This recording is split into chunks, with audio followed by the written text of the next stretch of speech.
ভাঙড়ে একটি সভা থেকে আপনাকে জঙ্গি নেতা হিসেবে আখ্যা দিয়েছে, আপনি কি বলবেন? দেখুন, শওকত মোল্লা সাহেব আমার সম্পর্কে ইতিপূর্বে অবাঞ্ছিত মন্তব্য করেছে, তার জবাব কিন্তু আমি কোর্টের মাধ্যমে নিচ্ছি।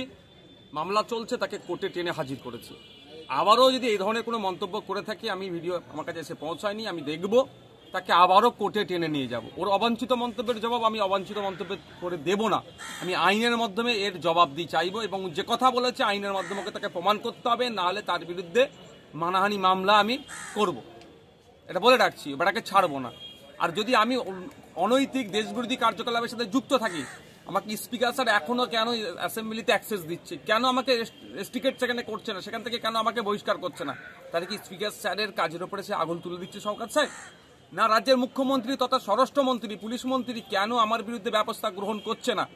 তা আমি শুনেছিলাম শওকত সাহেবের সাথে তিনি অভিষেক ব্যানার্জির লবি, তাহলে এই যে মমতা ব্যানার্জি অভিষেক ব্যানার্জি একটা লবি চলছে শুনছি যেটা, তাহলে কি শওকত সাহেব এটা বকলমে প্রমাণ করাতে চাইছেন বা বলতে চাইছেন মুখ্যমন্ত্রী অপদার্থ, অপারক, তিনি